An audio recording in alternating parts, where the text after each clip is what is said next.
लो आज हम 10th class का क्वेश्चन बैंक देखेंगे। जितने भी चैप्टर हम देखेंगे वो सभी 30 नंबर के जो एमसीक्यू आते हैं उससे रिलेटेड रहेंगे और आपकी एग्जाम में मदद करेंगे। सबसे पहले पहला चैप्टर वास्तविक संख्या। वास्तविक संख्या क्या होती है? वे सभी संख्याएं जो जिसमें सभी संख्याएं शामिल रहती है वो सभी क्या होती है? वास्तविक संख्या। वास्तविक संख्या में सभी प्रकार की संख्या आ जाती है, परिमेय, अपरिमेय, भाज्य, अभाज्य, सम, विषम और जितनी भी प्रकार की संख्याएं रहती है सभी कौन सी संख्याएं होती हैं? वास्तविक। अब है अंकगणित की आधारभूत प्रमेय। प्रत्येक भाज्य और अभाज्य संख्या को, जो प्रत्येक भाज्य संख्या है, भाज्य संख्या क्या होती है? जिसमें किसी से भाग चला जाता है। जैसे 25, 28, इसमें 25 में जैसे 5 का भाग भी चला जाता है, खुद 25 का भाग भी चला जाता है, 1 का भी चला जाता है। और अभाज्य संख्या क्या होती है? जिसमें या तो खुद से भाग जाए या 1 से भाग जाए, उसके अलावा किसी और का भाग नहीं जाता, वो कौन सी संख्या होती है? अभाज्य संख्या है। तो अंकगणित के आधारभूत प्रमेय क्या है?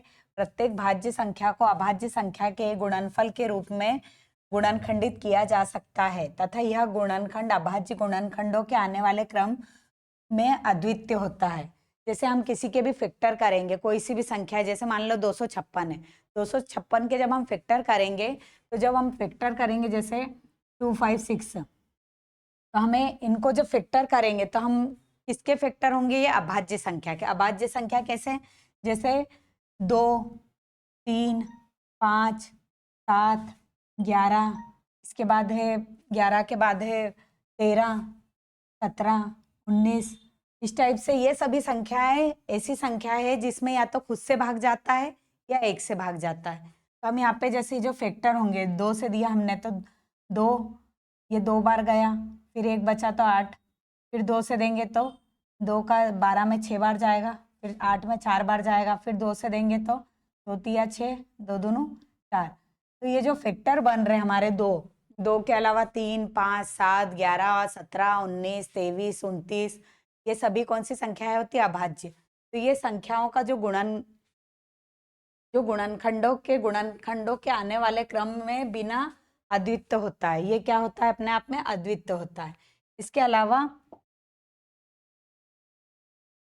यदि ए और बी दो धनात्मक पूर्णांक है, ये एक फिक्स सूत्र है। क्या है? एचसीएफ गुणित एलसीएम इक्वल दो संख्याओं का गुणनफल। दो संख्याओं का गुणनफल, इसका मतलब ये हुआ कि अभी हमको यदि मान लो दो संख्या दे दे 6 और 20, तो जो 6 और 20 का गुणा करने पे आएगा वही इसका जो 6 और 20 का जो एचसीएफ है, एचसीएफ और एलसीएम का गुणा करने पे भी वही आएगा। 6 और 20 का जैसे जो एचसीएफ आया और एलसीएम आया, उनका जो दो गुणा होगा वही हमारा 6 और 20 का गुणा भी आएगा। इसके बाद है करनी 2, करनी 3, करनी 5। ये कौन सी संख्याएं होती है? अपरिमेय। एक चीज ये भी है, जो अभाज्य संख्या है उनके ऊपर भी यदि हम करनी लगा देते हैं तो ये सभी संख्याएं क्या बन जाती है? अपरिमेय। एक क्वेश्चन पूछा जाता है कि करनी के अंदर p है, तो p कौन सी संख्या है? 4 ऑप्शन रहते हैं, परिमेय, अपरिमेय, भाज्य, अभाज्य। तो p क्या है? अभाज्य। करनी वाली जो संख्या है वो यदि करनी से बाहर नहीं निकल सकती तो कौन सी संख्या कहलाएगी? अभाज्य।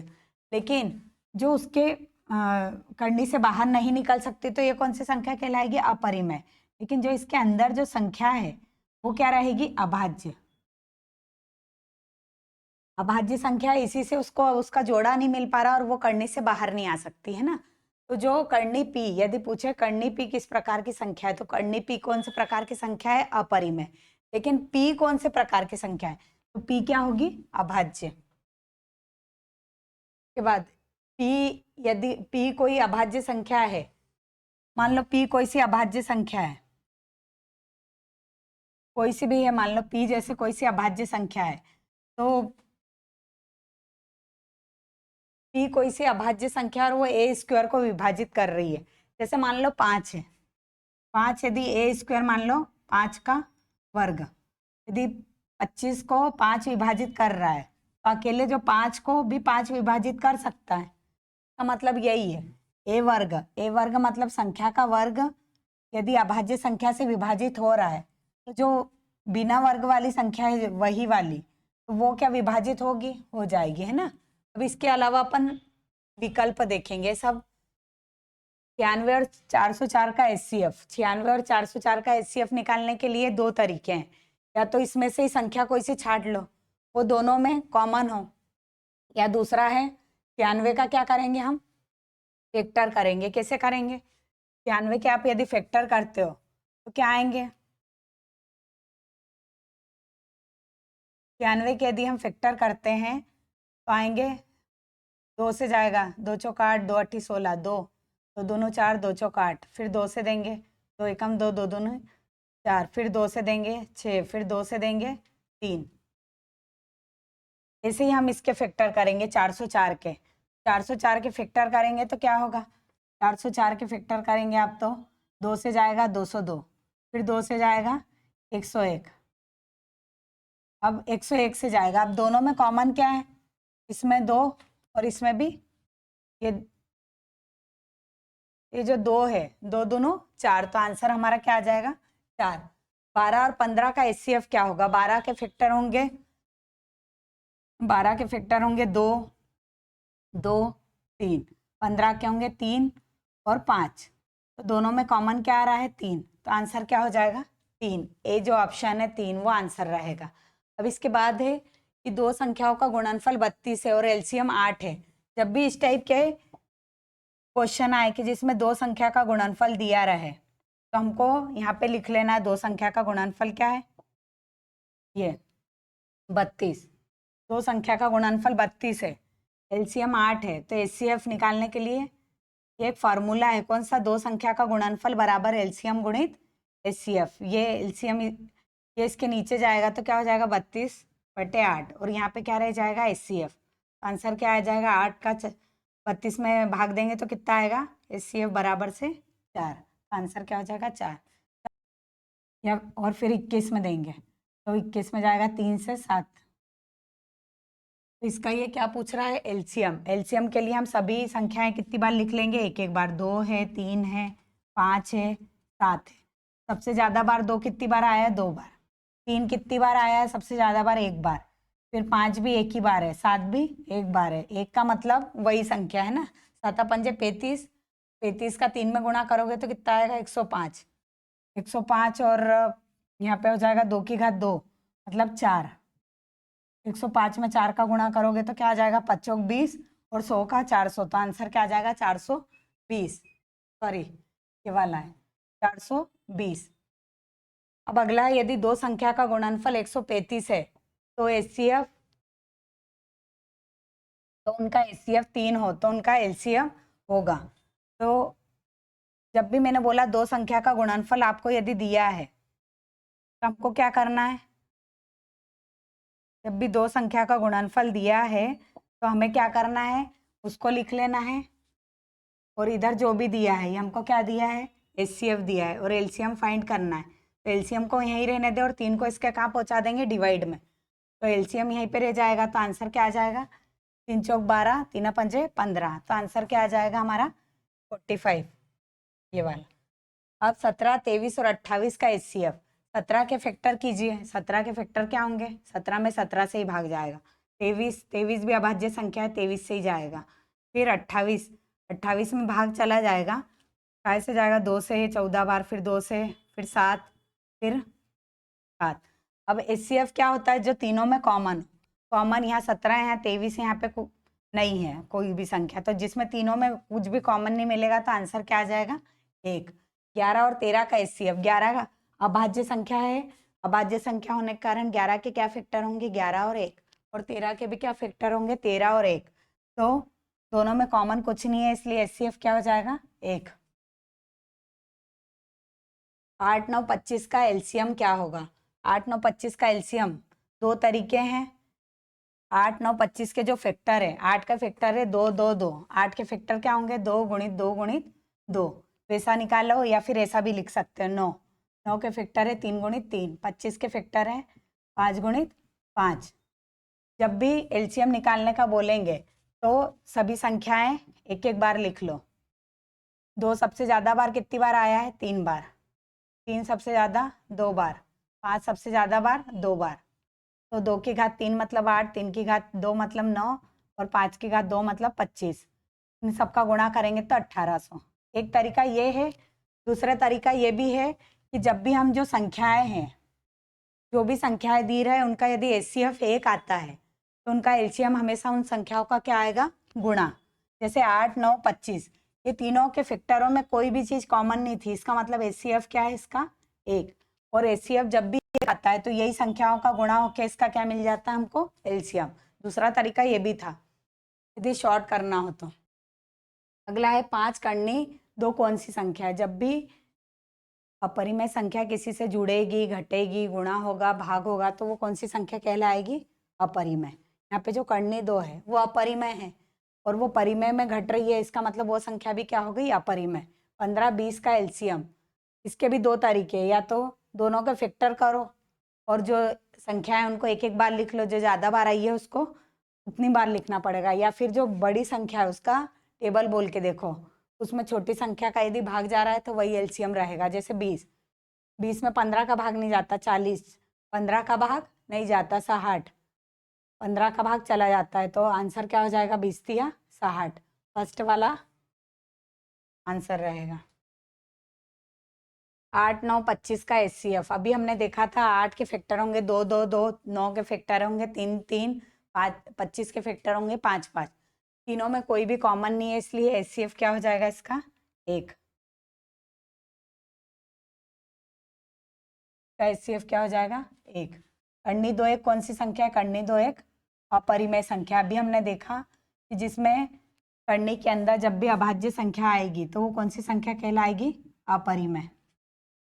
135 और 225 का एचसीएफ, 135 और 225 का एचसीएफ मतलब इसके फैक्टर करना पड़ेगा। 135 के फैक्टर होंगे 5 से देंगे, 5 दूनी 10, 5 7 35, फिर 3 से 3 नाम 27 देना चाहिए सबसे पहले छोटी संख्या से, लेकिन हमको तो एचसीएफ पे जाना है तो इसे भी करके जो कॉमन आएंगे वही हमारे क्या रहेंगे, आंसर। 5 से दोगे तो 5 चौक 20, 5 25, फिर 5 से देंगे तो 5 नाम 45, फिर 3 3। कॉमन क्या है इसमें, ये कॉमन है 3, फिर दूसरा 3, तो ऐसे 1 5 और 2 3 आएंगे, 5 3 3, 3 तिका 9, 9 पंजे 45, आंसर क्या हो जाएगा इसका 45।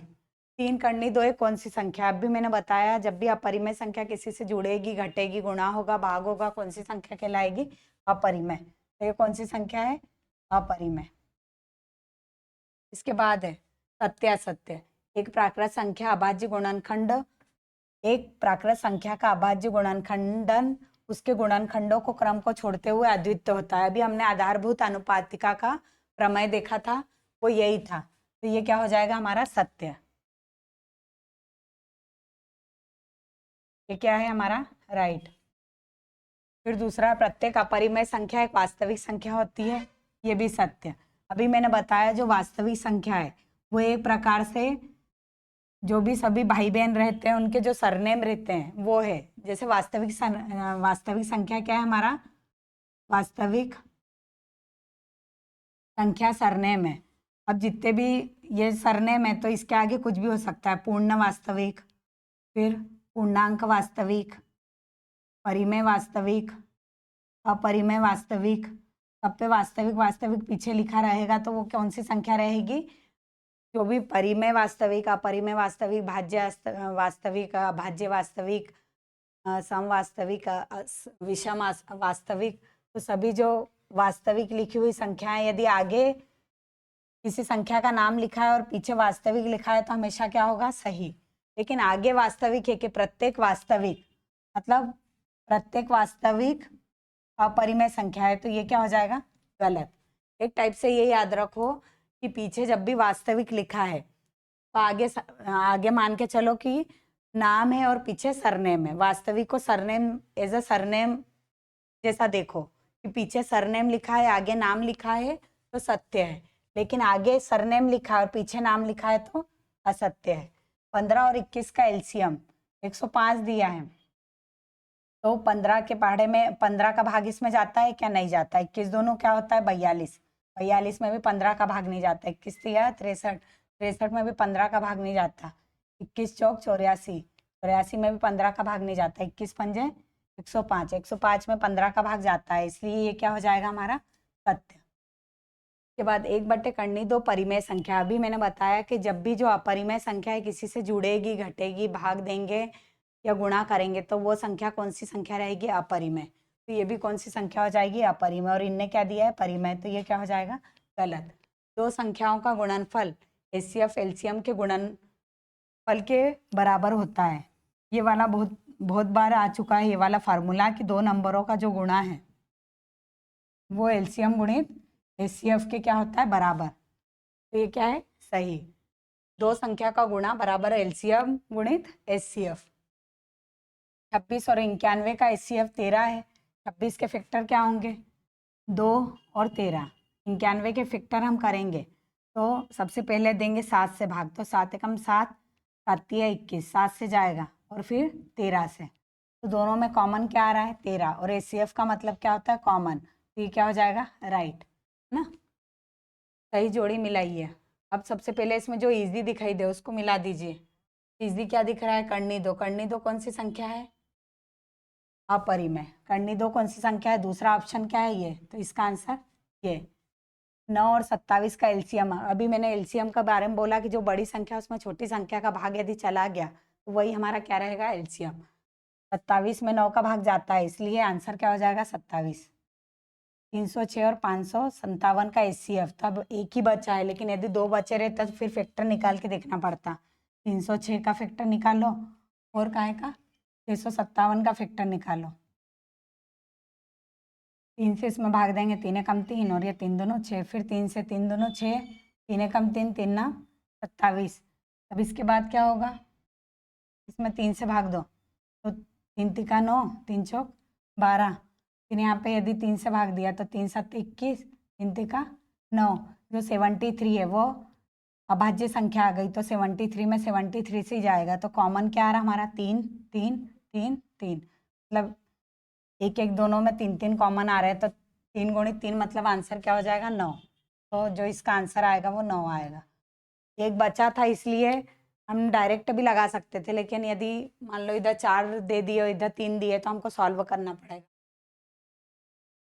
अब ये वाला जो 94 404 का एचसीएफ लिखी है, ये शुरू में भी आया था, फर्स्ट क्वेश्चन यही था। तो बच्चा कभी कभी याद कर लेता है, याद नहीं करना है। इनके फैक्टर करके देखो। 96 के फैक्टर क्या आएंगे? सॉरी 96 नहीं, 94 के। 2 चौका 8, 2 सत्ते 14। अब जो 47 है वो कौन सी संख्या है? अभाज्य। अब इसके बाद है 404। 2 से भाग देंगे 202, फिर 2 से देंगे तो 101, और 101 भी कौन सी संख्या? अभाज्य। तो कॉमन क्या आया? सिर्फ 2। तो आंसर इसका क्या हो जाएगा? एक वाक्य लिखने का बोला है तो हम कैसे लिखेंगे एक वाक्य? ऐसा लिखेंगे, एचसीएफ बराबर 2। संख्या 156 के अभाज्य गुणनखंड लिखिए। 156 के अभाज्य गुणनखंड लिखने के लिए इसके 156 के फैक्टर करेंगे। 2 2 7 14, 2 8 16, 2 तिया 6, 2 नाम 18। फिर 3 से देंगे, 3 एकम 3, 3 तिका 9, फिर 13 से देंगे। इसके फैक्टर क्या हो जाएंगे? 156 के फैक्टर होंगे 2 गुणित 2 गुणित 3 गुणित 13। तो प्राकृत संख्याओं के लिए एचसीएफ और एलसीएम में क्या संबंध है? अभी हमने देखा था कि दो संख्याओं का गुणनफल बराबर से एलसीएम गुणित एचसीएफ। इसका आंसर क्या हो जाएगा? दो संख्याओं का गुणनफल, दो संख्याओं का गुणनफल बराबर एचसीएफ गुणित एलसीएम। ये आंसर रहेगा, है ना? फिर 6, 12 और 30 का एलसीएम कितना होगा? अब एलसीएम के दो तरीके, या तो फैक्टर निकालो या फिर जो बड़ी संख्या उसमें यदि छोटी संख्या के भाग जा रहे हो तो वही हमारा क्या रहेगा? एलसीएम। अभी 30 में 6 का भाग तो जाता है लेकिन 12 का नहीं जाता। 30 दोनों 60, 60 में 6 का भाग भी चला जाएगा, 6 पंजे 30, और 12 का भी चला जाएगा, 12 पंजे 60, और 30 का भी चला जाएगा। तो आंसर इसका क्या आएगा? 60। एलसीएम कितना ऐसा लिखेंगे, एलसीएम बराबर से 60। क्या करनी 5 एक अपरिमेय संख्या है? हाँ हाँ, करनी 5 एक क्या की जगह पे हाँ लिखना और पूरी लाइन लिख के आना। हाँ, करनी 5 एक अपरिमेय संख्या है। संख्या 8 9 25 का एचसीएफ कितना होगा? एचसीएफ मतलब कॉमन। 8 के फैक्टर होंगे 2 2 2। 8 के फैक्टर क्या होंगे? 2 गुणित 2 गुणित 2। 9 के होंगे 3 गुणित 3। 25 के होंगे 5 गुणित 5, तीनों में कॉमन कुछ भी नहीं है तो इसका मतलब इसका HCF क्या हो जाएगा 1। 5005 के अभाज्य गुणनखंड लिखिए तो हमको इसको क्या करना पड़ेगा, वेक्टर करके देखना पड़ेगा। 5005 के अभाज्य गुणनखंड क्या आएंगे, सबसे पहले कहाँ से भाग देंगे, 5 से। 5 एकम 5, 0 0 और ये 5। अब ना तो 2 से जाएगा इसमें, ना 3 से जाएगा, फिर कहाँ से देखेंगे, 5 से जाएगा ही नहीं, कहाँ से देंगे, 7 से। 7 एकम 7, बचा 3, 7 चौक 28, बचा 2, 7 तिया 21। फिर कहाँ से जाएगा में, अब 7 से भी नहीं जाएगा, 7 दूनी 14, बच जाएगा 3। 7 के बाद अभाज्य संख्या कौन सी है, 11, 11 से भाग देंगे। 11 एकम 11, 11 तिया 33, फिर 13 से देंगे, 13 एकम 13। तो इसके फैक्टर क्या हो जाएंगे हमारे 5005 के, 5 गुणित 7 गुणित 11 गुणित 13।